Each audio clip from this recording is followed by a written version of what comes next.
Maka Ibnu Mubarak pun mengatakan, wahai ibu, tinggalkan barang tersebut, aku berikan hartaku untukmu, aku gagal haji. Akhirnya beliau pun kembali ke rumahnya. Maka ketika sampai di rumah, setelah 6 bulan kemudian teman-temannya pada pulang, beliau berkunjung. Haji mabrur, wa sa'yan masykur, wa tijaratan lan tabur, wa anta kadzalik. Dan engkau juga. Loh, kok bisa aku juga? Iya, engkau dan aku kan waktu itu kan tawaf bareng. Loh, kok bisa tawaf? Saya nggak berangkat. Oh, kamu jangan bohong, kita tawaf bareng. Ibnu Mubarak pun pergi ke tempat temannya yang lain, memberikan selamat, haji mabrur, wa sa'yan masykur, wa tijaratan lan tabur. Mudah-mudahan kau diberkahi oleh Allah, hajinya dimakburkan oleh Allah, dimabrurkan oleh Allah. Wa anta kadzalik, dan kau juga. Kamu jangan aneh-aneh, saya ini nggak berangkat haji. Kamu bagaimana? Kita ini wukuf di Arafah bareng. Kaget Ibnu Mubarak. Tadi mengatakan tawaf bareng saya, ini wukuf di Arafah. Jalan lagi. Sampai akhirnya beliau ke teman yang lain mengatakan, itu juga haji mabrur, wa sa'yan masykur, wa tijaratan lan tabur. Mudah-mudahan hajimu dikabulkan oleh Allah. Wa anta kadzalika, temannya. Loh, saya nggak berangkat haji, kamu jangan aneh-aneh, kita limpar jumroh bareng kok. Semakin bergetar hati Imam Ibnu Mubarak. Saya nggak berangkat, tapi mereka mengatakan aku bersama mereka. Malamnya beliau berpikir, ya Allah, mereka kok aneh begini ya. Malamnya beliau mendengarkan zat yang menciptakannya mengatakan, jangan ragu wahai hambaku, sesungguhnya apa yang kau perbuat aku saksikan. Engkau menolong Duriyah, kekasihku Nabi Muhammad. Engkau menolong anak-anak yatim yang kelaparan, aku saksikan. Dan sebagai gantinya, aku wujudkan satu malaikat yang menyerupai dirimu, wajah seperti wajahmu, dan haji umroh sepanjang tahun, sepanjang waktu aku gantikan sebagai dirimu, dan sampai hari kiamat tidak akan aku akhiri. Maknanya apa? Agama ini hifdzun nafas. Kalau seandainya Imam Ibnu Mubarak tetap bersikukuh menunaikan kewajibannya di hadapan Allah, mana dapat penghormatan yang lebih dari Allah? Nggak dapat. Tapi Imam Ibnu Mubarak mengedepankan hifdzun nafas, mengedepankan penyelamatan jiwa, maka mendapatkan kedudukan di hadapan Allah dengan apa? Diserupakan malaikat berbentuk Imam Ibnu Mubarak yang haji setiap tahun, umroh setiap saat, dengan wujud jasadnya, wajahnya seperti Imam Ibnu Mubarak, yaitu malaikatnya Allah. Pilih mana kita? Makanya amaliyah agama ini amaliyah hifdzun nafas, penyelamatan jiwa, humanity, humanis. Kita jangan konyol, beribadah setiap bulan berangkat umroh tapi tetangga kita kelaparan, haram umroh kita. Haji yang wajib menjadi tidak wajib, hajjul baiti man istata'a ilaihi sabila. Haji itu hukumnya wajib. Namun apabila kita haji, keluarga kita kelaparan, anak-anak kita terlantar, maka haji menjadi tidak wajib. Agama ini agama hifdzun nafas, penyelamatan jiwa. Lebih afdol harta kita digunakan untuk mengisi perut orang-orang yang kosong daripada kita berangkat haji dan umroh, daripada melaksanakan kewajiban, apalagi melaksanakan ibadah sunnah. Subhanaka la ilma lana illa ma 'allamtana innaka antal alimul hakim. Rabbi shrah li sadri wa yassir li amri wahlul 'uqdatam min lisani yafqahu qawli.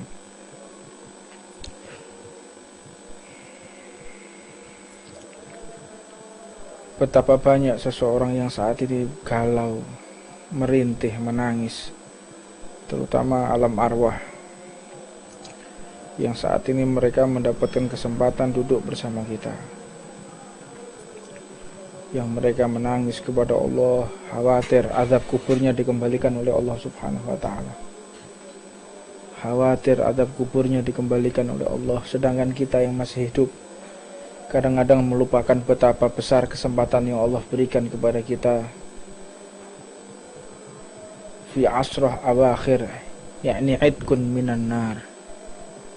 10 hari terakhir ini adalah pembebasan dari api neraka. Apakah kita termasuk di dalamnya atau justru kita termasuk orang-orang yang di dalam api neraka? Faliyatubillah min dalik. Maka koreksi diri kita satu dengan yang lain. Pantaskah kita mendapatkan kedudukan sebagai hamba yang disucikan oleh Allah? Evaluasi diri kita. Pantaskah kita termasuk orang-orang yang dicintai oleh Allah atau justru orang-orang yang jauh dari Allah Subhanahu wa taala?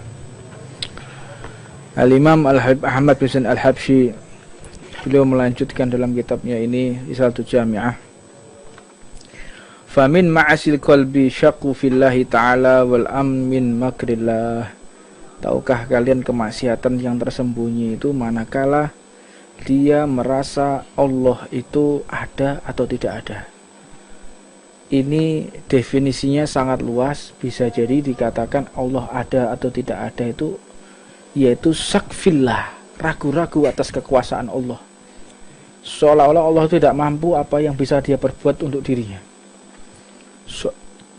seolah-olah Allah itu tidak bisa membalas apa yang terjadi pada dirinya.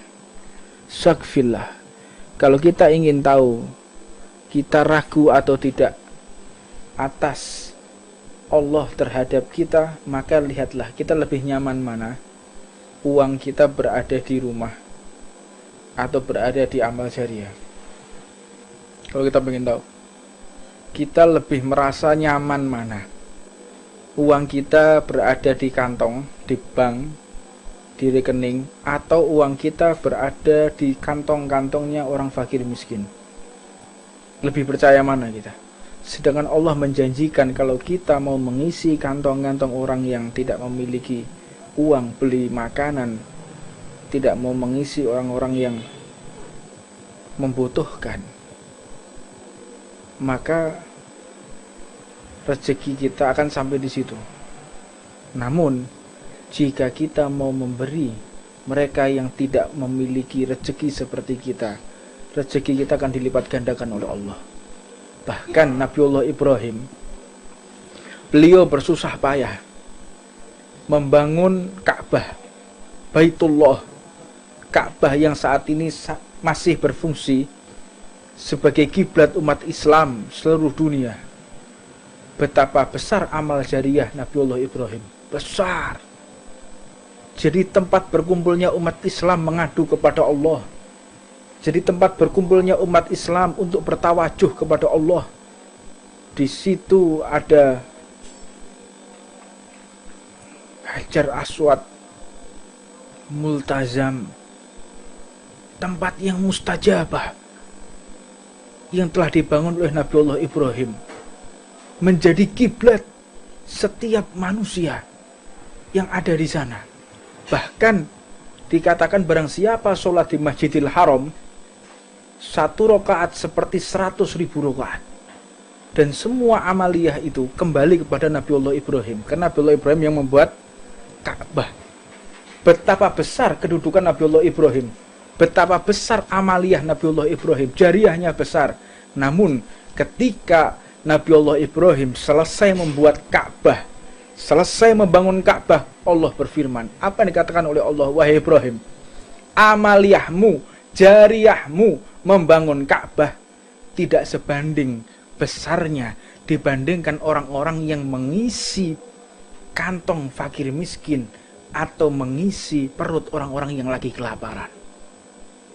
Satu suap yang kita berikan kepada fakir miskin ini lebih afdol, lebih mulia, lebih agung daripada Nabiullah Ibrahim ketika membangun Ka'bah. Kita bisa pikirkan, kita bisa renungkan betapa banyak seseorang yang menyalahi aturan, menggampangkan, bahwa kadang-kadang mereka yang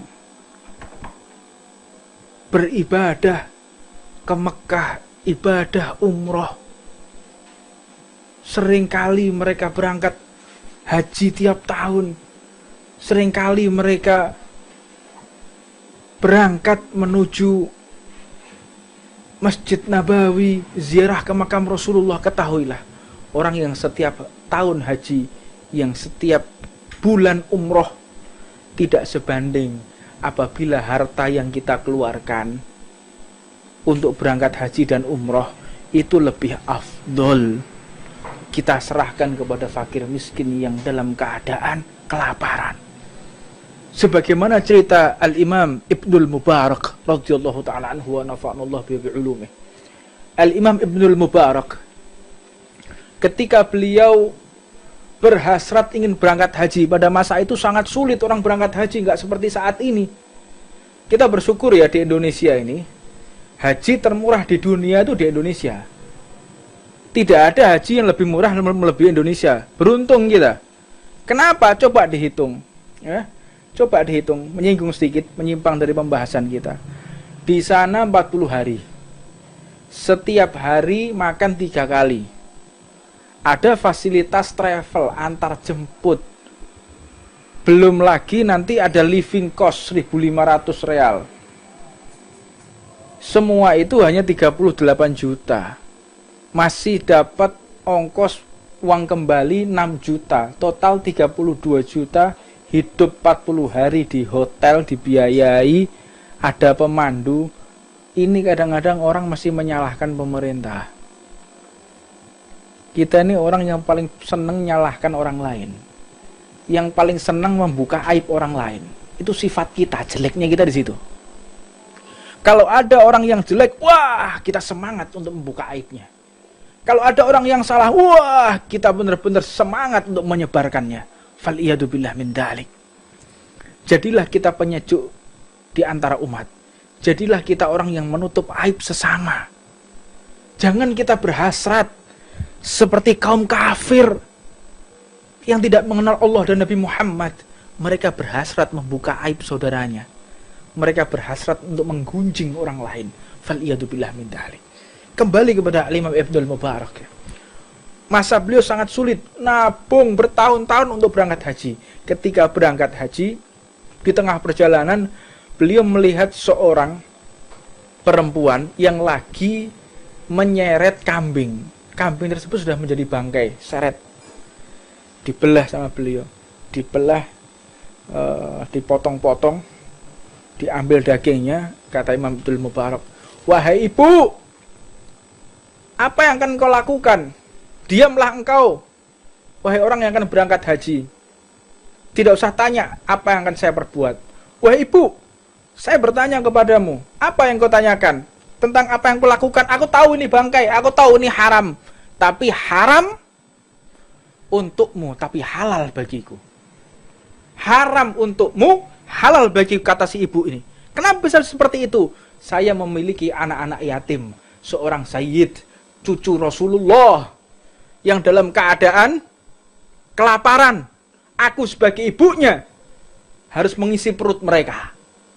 Agama kita ini adalah agama yang memprioritaskan, mengutamakan hifdzun nafas. Agama ini agama yang memprioritaskan untuk penyelamatan jiwa. Penyelamatan jiwa, humanity. Ini agama-agama yang humanis. Misi tujuan Rasulullah penyelamatan. Penyelamatan di dunia maupun nanti tujuan utama penyelamatan di akhirat. Hifdzun nafas agama ini. Jangan kita salah paham mengedepankan aturan sehingga membahayakan nyawa. Ini bukan ajaran Islam yang semacam itu. Untuknya, saya akan ungkap semua. Kisah Imam Ibnul Mubarak ini, ibu ini mengatakan, haram untukmu, halal untukku, karena kami memiliki putra-putra seorang sayyid yang dalam keadaan lapar. Kelaparan kami ini, maka menjadi halal. Agama ini menyarankan, agama ini mengatur bahwa bangkai itu hukumnya haram, anjing itu hukumnya haram, babi itu hukumnya haram. Namun, jika untuk menyelamatkan nyawa, bisa menjadikan mati apabila tidak dikonsumsi, agama ini menghalalkan. Ini penting dicatat. Ini agama untuk penyelamatan jiwa. Bukan cuma menegakkan aturan, cuma beribadah. Sholat itu adalah tidak ada. Sholat itu tidak ada amaliyah yang setinggi sholat. Awalu ma yuhassabu bil abdu as-sholah. Pertama kali pertanyaan di alam kubur itu adalah sholat. Tidak ada yang lebih afdol daripada sholat. Maka sholat ini benar-benar tidak boleh dibatalkan dengan alasan apapun kecuali penyelamatan jiwa. Allahu Akbar. Apakah ada yang lebih tinggi dari Allah? Tidak ada. Kita menghadap Allah. Apakah ada yang memiliki posisi setinggi Allah? Tidak ada. Apakah ada zat yang lebih afdal dari Allah? Tidak ada. Apakah ada zat yang harus dihormati melebihi Allah? Tidak ada. Allah yang wajib dihormati. Allah yang harus nomor satu di hati kita. Namun, jika kita sholat menghadap kepada Allah, kita melihat ada orang yang lagi tenggelam, sholat kita menjadi haram apabila tidak dibatalkan. Harus menyelamatkan orang lain. Agama ini seperti itu. Untuknya saya singgung juga. Sebentar lagi kita akan melaksanakan sholat Idul Fitri. Sholat Idul Fitri ini menurut saya, apa yang dikatakan oleh guru-guru kami penyambung lidah. Sholat Idul Fitri sebaiknya di rumah saja. Sudah cukup sejarah mencatat peristiwa yang ada di Mesir sampai kehilangan setengah dari warganya. 2,5 juta orang mati karena wabah. Apa sebab? Karena wabah tersebut mereka katakan akan hilang dengan istighosah. Mereka beramai-ramai mengumpulkan masyarakat di daerah Mesir. Pernah kejadian, mereka mengumpulkan masyarakat dengan jumlah yang sangat besar, berdoa kepada Allah, menggelar tablik akbar, membaca khotmul Bukhari, membaca hadis Rasulullah. Apa yang mereka lakukan? Baca hadis dengan bersuci, berdoa kepada Allah, bermunajat. Apa hasilnya? Wabah semakin menjadi-jadi. Kenapa bisa seperti itu? Karena yang mereka lakukan tidak sesuai dengan sunnah Nabi Muhammad SAW. Sunnah Rasulullah saat ini, jaga diri. Jaga diri. Bersihkan diri. Jangan banyak-banyak kita kumpul orang, social distancing. Ini sunnahnya seperti itu. Bukan saat ini sunnah sholat id, bukan. Sunnahnya saat ini menjaga. Jangan sampai yang namanya wabah ini semakin besar, karena banyaknya perkumpulan yang tidak harus dilakukan. Ini bukan wajib kok. Lalu bagaimana solusinya? Kita tidak ke masjid. Kita kan ingin iktikaf. Kita kan kepingin atahiyatul masjid. Kan kepingin kita atahiyatul masjid. Tapi kita nggak bisa ke masjid. Gampang, buatlah masjid di tengah rumah kita. Bagaimana caranya? Gelar sejadah. Sejadah kita gelar di tengah rumah kita. Atau tempat yang sekiranya tidak mengganggu orang lewat. Gelar sejadah tengah rumah kita. Setelah digelar, maka niatkan, ini saya jadikan wakaf menjadi masjid. Sejadah itu, tempat sejadah itu, maka menjadi masjid. Kita bisa iktikaf di sana, dan kita bisa membaca Al-Quran di sana, dan tidak boleh dilewati oleh orang yang lagi menstruasi. Jadi masjid. Nggak perlu kita punya masjid di tengah rumah kita. Namun apabila kita menjual rumah tersebut menjadi tidak bisa. Apa sebab? Ada tanah wakaf di situ. Menjadi masjid. Sholat atahiyatul masjid bisa di situ. Baca Quran bisa di situ. Tanah itu menjadi tanah wakaf. Menjadi tanah umat Islam. Kita sudah tidak berhak lagi untuk memiliki. Tidak bisa dijual juga. Jadi apabila dijual hukumnya dosa. Karena itu sudah kita wakafkan. Tapi itu solusi. Bagi orang-orang yang sudah memiliki keyakinan kuat, dia ingin sholat di masjid, dia ingin menjadikan ingin mendapatkan pahala iktikaf, jadikan rumah kita satu petak.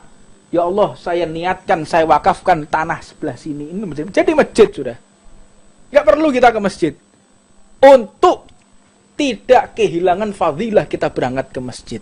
Dari kamar menuju ke masjid sudah dihitung perjalanan menuju ke masjid sudah fadilah. Seperti itu. Agama ini punya solusi semua. Agama ini tidak ada pertanyaan yang buntu. Dalam Islam itu tidak ada. Semua pertanyaan kehidupan kita mulai kita lahir sampai masuk ke liang lahat itu semua diatur. Bagaimana cara kita masuk ke masjid, bagaimana kita masuk ke toilet, mohon maaf. Sampai bagaimana cara membersihkan tempat keluarnya kotoran itu diajarkan oleh Rasulullah. Dengan jari yang mana, gerakannya bagaimana, supaya bersih, tidak ada sisa kotoran di pantat kita. Itu diajarkan oleh Rasulullah. Komplit agama ini. Agama ini bukan agama sembarangan yang tidak ada solusi, yang kita kadang-kadang berstatement sesuai dengan hawa nafsu. Kita harus melaksanakan tabligh akbar. Jangan mau dibohongi. Ini gerakan komunis. Ini gerakan para musuh Allah. Ini gerakan liberal sehingga mengosongkan masjid. Loh, itu sunahnya seperti itu. Namun kita memiliki kekecewaan. Ya, apa sebab kita para kiai, para ulama, para habaib diminta untuk umat ini tidak berkumpul pengajian, tidak berkumpul untuk melaksanakan sholat id. Tapi ya mohon dong pemerintah juga menertibkan mal-mal yang masih buka, tempat-tempat pasar yang masih buka, tempat-tempat perdagangan, tempat-tempat nongkrong, kafe dan lain sebagainya. Ya mohon ya ditertibkan. Jangan cuma dikasih jam. Kalau dihitung perkumpulan kita di masjid dengan lamanya mereka nongkrong, justru lebih lama mereka kok nongkrongnya. Sholat Jumat itu berapa lama sih? Sholat Idul Fitri itu berapa lama sih?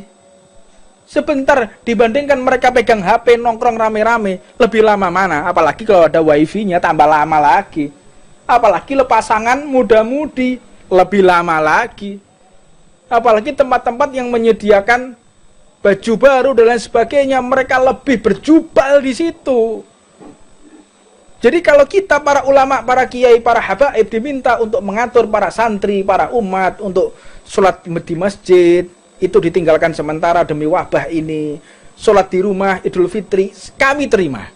Kami siap menerima saran pemerintah untuk menyarankan umat agar tidak sholat Idul Fitri. Namun pemerintah pun harus tertib.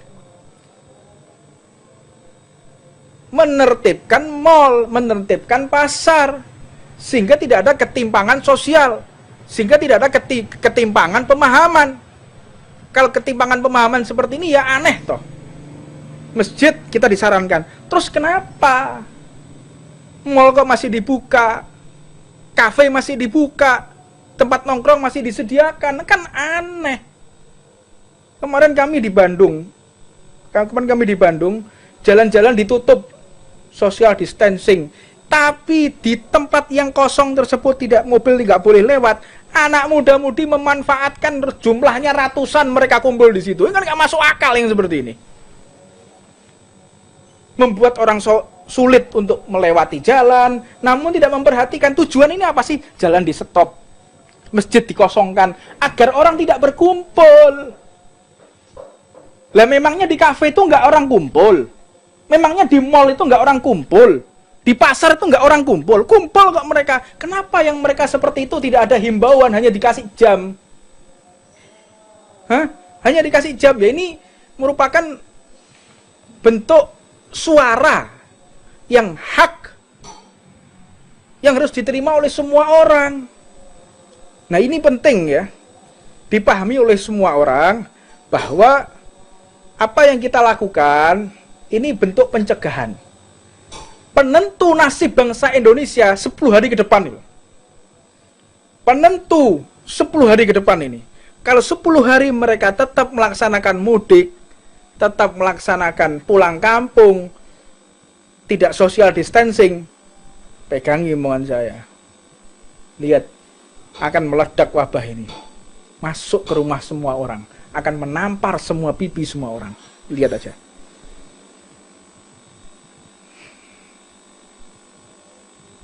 Tolonglah ditertibkan semuanya. Sadar diri. Mereka yang ada di Jakarta, mereka di tempat-tempat yang saat ini melakukan PSBB. Mereka kesusahan, sedih, tidak bisa bertemu dengan keluarga. Mereka sedih yang saat ini di PHK, tapi nggak bisa pulang. Sedih hanya makan tabungan, nggak ada kerjaan. Namun di tempat-tempat tertentu mal masih dibuka, pasar masih dibuka, banyak orang berjubel. Ini kan menyayat hati namanya. Ya memang, yang namanya virus ini makhluknya Allah, ciptaan Allah, tidak bisa menyebar kecuali izin Allah. Memang. Siapa bilang enggak? Iya memang. Ini seleksi alam ya. Ini seleksi alam fi akhir sa'ah. Ini seleksi alam. Mereka orang-orang yang memiliki sesuatu dalam hatinya akan terjadi sesuatu pada diri dan keluarganya. Orang yang bisa menyelamatkan hati, pikiran dan akhlaknya, dia akan selamat sampai berjumpa dengan husnul khotimah. Ini seleksi alam ini. Silahkan pikirkan baik-baik.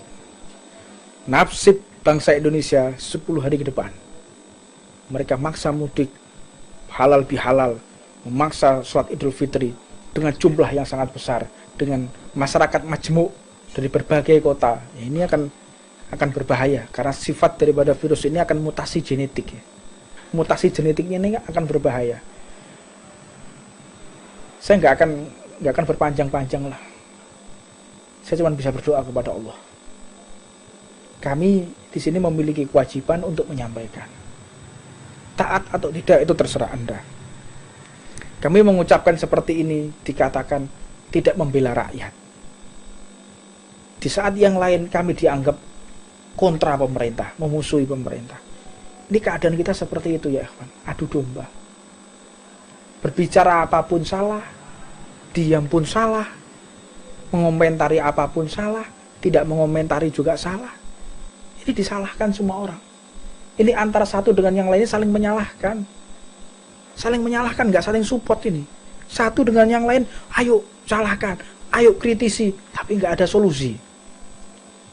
Untuknya kita semua, marilah kita kembali ke jalan Allah Subhanahu wa Ta'ala. Ibadah, doa yang banyak, baca Quran, baca zikir, beribadah kepada Allah. Kalau kita jenuh, olahraga, lari. Olahraga apa yang kita bisa? Olahraga. Sehatkan badan kita. Sistem imun tubuh kita harus bagus agar resistan di dalam virus ini. Ini agama-agama yang mengajarkan hifdzun nafas, saya ulangi lagi, mengajarkan keselamatan. Maka kita melihat ya, saya melanjutkan apa yang dikatakan Ibnul Mubarak. Maka Ibnul Mubarak pun mengatakan, wahai ibu, tinggalkan barang tersebut, aku berikan hartaku untukmu, aku gagal haji. Akhirnya beliau pun kembali ke rumahnya. Maka ketika sampai di rumah, setelah 6 bulan kemudian teman-temannya pada pulang, beliau berkunjung. Haji mabrur, wa sa'yan masykur, wa tijaratan lan tabur, wa anta kadzalik. Dan engkau juga. Loh, kok bisa aku juga? Iya, engkau dan aku kan waktu itu kan tawaf bareng. Loh, kok bisa tawaf? Saya nggak berangkat. Oh, kamu jangan bohong, kita tawaf bareng. Ibnul Mubarak pun pergi ke tempat temannya yang lain, memberikan selamat, haji mabrur, wa sa'yan masykur, wa tijaratan lan tabur. Mudah-mudahan kau diberkahi oleh Allah, hajinya dimakburkan oleh Allah, dimabrurkan oleh Allah. Wa anta kadzalik, dan kau juga. Kamu jangan aneh-aneh, saya ini nggak berangkat haji. Kamu bagaimana? Kita ini wukuf di Arafah bareng. Kaget Ibnul Mubarak. Tadi mengatakan tawaf bareng saya, ini wukuf di Arafah. Jalan lagi. Sampai akhirnya beliau ke teman yang lain mengatakan, itu juga haji mabrur, wa sa'yan masykur, wa tijaratan lan tabur. Mudah-mudahan hajimu dikabulkan oleh Allah. Wa anta kadzalik, kata temannya. Loh, saya nggak berangkat haji, kamu jangan aneh-aneh, kita limpar jumroh bareng kok. Semakin bergetar hati Imam Ibnul Mubarak. Saya nggak berangkat, tapi mereka mengatakan aku bersama mereka. Malamnya beliau berpikir, ya Allah, mereka kok aneh begini ya. Malamnya beliau mendengarkan zat yang menciptakannya mengatakan, jangan ragu wahai hambaku, sesungguhnya apa yang kau perbuat aku saksikan. Engkau menolong Duriyah, kekasihku Nabi Muhammad. engkau menolong anak-anak yatim yang kelaparan. Aku saksikan, dan sebagai gantinya aku wujudkan satu malaikat yang menyerupai dirimu, wajah seperti wajahmu, dan haji umroh sepanjang tahun, sepanjang waktu aku gantikan sebagai dirimu, dan sampai hari kiamat tidak akan aku akhiri. Maknanya apa? Agama ini hifdun nafas. Kalau seandainya Imam Ibnu Mubarak tetap bersikukuh menunaikan kewajibannya di hadapan Allah, mana dapat penghormatan yang lebih dari Allah? Nggak dapat. Tapi Imam Ibnu Mubarak mengedepankan hifdun nafas, mengedepankan penyelamatan jiwa, maka mendapatkan kedudukan di hadapan Allah dengan apa? Diserupakan malaikat berbentuk Imam Ibnu Mubarak yang haji setiap tahun, umroh setiap saat, dengan wujud jasadnya, wajahnya seperti Imam Ibnu Mubarak, yaitu malaikatnya Allah. Pilih mana kita? Makanya amaliyah agama ini amaliyah hifdun nafas, penyelamatan jiwa, humanity, humanis. Kita jangan konyol beribadah setiap bulan berangkat umroh tapi tetangga kita kelaparan. Haram umroh kita. Haji yang wajib menjadi tidak wajib. Hajjul baiti man istata'a ilaihi sabila. Haji itu hukumnya wajib. Namun apabila kita haji, keluarga kita kelaparan, anak-anak kita terlantar, maka haji menjadi tidak wajib. Agama ini agama hifdun nafas, penyelamatan jiwa. Lebih afdal harta kita digunakan untuk mengisi perut orang-orang yang kosong daripada kita berangkat haji dan umroh, daripada melaksanakan kewajiban, apalagi melaksanakan ibadah sunnah. Seperti apa? Seperti sholat Idul Fitri yang akan datang. Haji saja bisa digagalkan kalau alasannya hifdun nafas, menjaga keselamatan. Apalagi sholat Idul Fitri. Boleh di rumah bersama keluarga, dan ini adalah kesempatan bagi bapak-bapak kepala keluarga untuk tampil di hadapan anak dan istrinya bahwasanya saya adalah kepala keluarga, pegang tongkat khutbah Idul Fitri di rumah. Jadi bapak saya ini bukan hanya memimpin untuk menafkahi, tetapi memimpin ibadah menghadap kepada Allah Subhanahu wa taala. Makanya penting ilmu agama, penting nyantri agar kita tidak diremehkan oleh anak istri kita. Betapa terhormatnya seorang kepala rumah tangga yang dia bisa memimpin dan khutbah di hadapan keluarganya. Cakep bapaknya, terhormat bapaknya. Bacaan bapaknya bagus, Fatihahnya, bacaan Qur'annya bagus, ngerti hukum Allah, terhormat dia. Makanya Jenderal Sudirman seorang panglima besar. Kenapa dikatakan panglima besar? Karena memimpin militer dan memimpin ibadah kepada Allah. Siapapun panglimanya, jika ingin menjadi panglima besar, jadilah panglima yang bisa memimpin militer dan bisa memimpin agama. Ini yang membuat kita semakin ditakuti oleh musuh-musuhnya Allah Subhanahu wa taala.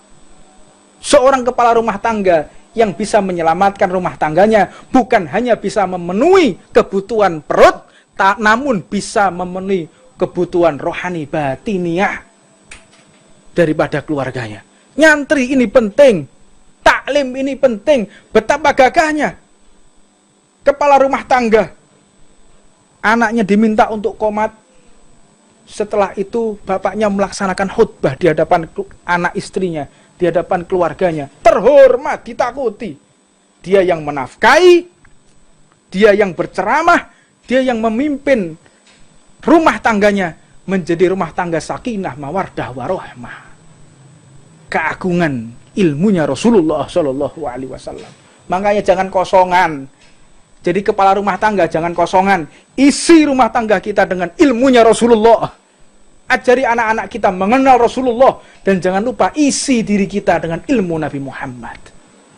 Jika kita sudah merasa gagal, Saya sudah sulit menjadi imam rumah tangga kita. Anak kita jangan sampai gagal. Putra kita jangan sampai gagal.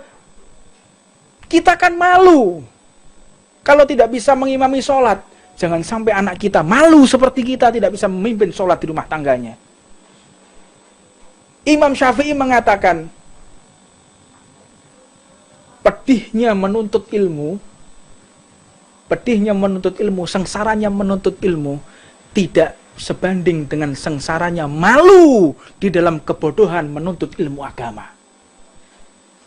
Kita menuntut ilmu agama, sengsara, pedih, kena gatal-gatal, pisah dengan orang tua, wah, sumpek.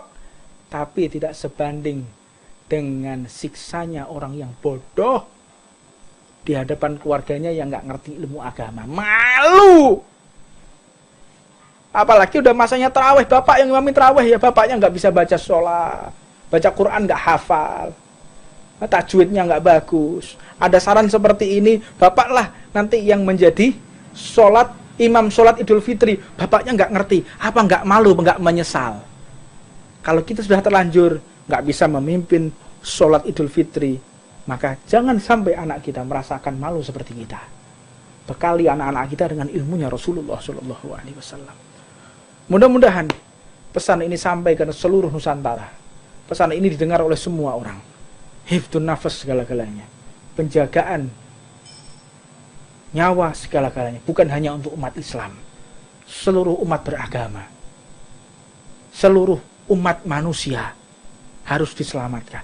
Kita sholat Allahu Akbar. Itu ada orang Nasrani lagi tenggelam. Batalkan sholat kita. Tolong orang Nasrani itu. Ini agama kita seperti itu. Bukan itu harus orang Islam apa? Enggak seperti itu agama. Kecuali ada 3 golongan orang. Yang pertama, tarkus sholat. Orang yang meninggalkan sholat. Boleh orang ini dibiarkan kelaparan, boleh orang ini dibiarkan tenggelam, boleh orang ini untuk tidak dihiraukan. Boleh. Siapa mereka? Tarkus sholat. Mereka meninggalkan sholat. Bahkan di dalam kitabnya Takritotus Sadidah, di dalam bab khusus masalah tarkus sholat, orang yang meninggalkan sholat ini haram jenazahnya untuk disolati, haram jenazahnya untuk dikafani, bahkan haram jenazahnya dimakamkan di pemakaman orang Islam. Ini bukan untuk diterapkan, tapi biar kalian tahu seperti itu hukumnya. Bahkan diceritakan pula orang yang meninggalkan sholat ini boleh dorobtu unukihi bisaif, boleh dipenggal kepalanya dengan pedang, diatur bagaimana cara menggalnya. Ini orang-orang yang ingkar terhadap sholat.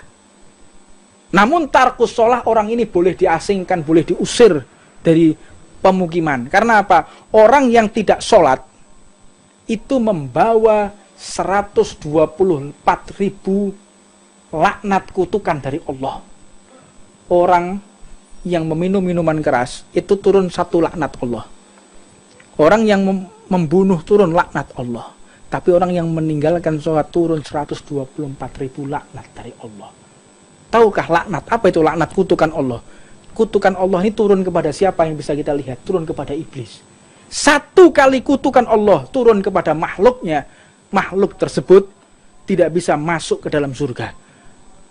Makhluk tersebut tidak mendapatkan rahmat Allah. Namun orang yang meninggalkan sholat, Allah kutuk sebanyak 124.000 kutukan. Faliyatubillah min dhalik. Pikirkan baik-baik. Tarkus sholat ini sangat berbahaya. Meninggalkan sholat 5 waktu ini paling berbahaya. Sampai dikatakan ingin sholat di masjid, gunakan sajadah. Sholat di masjid, sajadah kita sebagai masjid. Insya Allah kita semua diberikan kekuatan sholat 5 waktu, sehingga Allah menutup usia kita dengan husnul khotimah. Mudah-mudahan Allah mempermudah kita sholat 5 waktu, dan Allah memaafkan segala dosa-dosa kita. Wa ma kunna muhlikil qura illa wa ahluha dzalimun. Tidak ada yang namanya musibah kecuali orang-orang bermaksiat kepada Allah Subhanahu wa taala. Angka kemaksiatan tinggi, muncullah wabah ini. Mari kita bertaubat, dengan sendirinya wabah ini akan hilang insya Allah. Tapi kalau tidak, semua akan merasa tertampar dengan wabah ini. Wallahu a'lam. Rabbana atina fid dunya hasanah wa fil akhirati hasanah wa qina adzabannar. Wa 'ala man wa sayyidina al-habib Umar Muhammad sallallahu alaihi wa ala man habibana Ahmad jamta wa barik wa 'ala masyayikhuna wa la wa 'ala man auliya tis'a wa la wa 'ala man wa sayyidina mahsusan sayyidina Muhammad bin Sayyidina Ahmad rahmatullah wa sayyidina Syekh Jaluddin wa sayyidina Maulana Ishaq wa sayyidina Imam Al-Habib Abdul Qadir wa Abdul Sakah wa 'ala man Hashim Asy'ari wa 'ala man Bahwa Hasbullah wa 'ala man wa Syekhuna Khalid bin Abdul Latif Bangkalan wa 'ala man masyayikhuna wa jami'il qiyayat wa jami'il muhadditsin mufassirin wa 'ala man wa rijal ghaib wa 'ala man qutbuz zaman wa 'ala man sadatina sufiyah aina ma kanu wa alwahum min asgardi ila maghribiha wa 'ala man ma jami'a awliya illah wa ila hadratin nabi Muhammadin sallallahu alaihi wasallam sirrul Fatihah. Ya Ta'ala wa maghdubi 'alaihim wa radhdallin amin. Wallahu a'lam. Wallahu a'lam.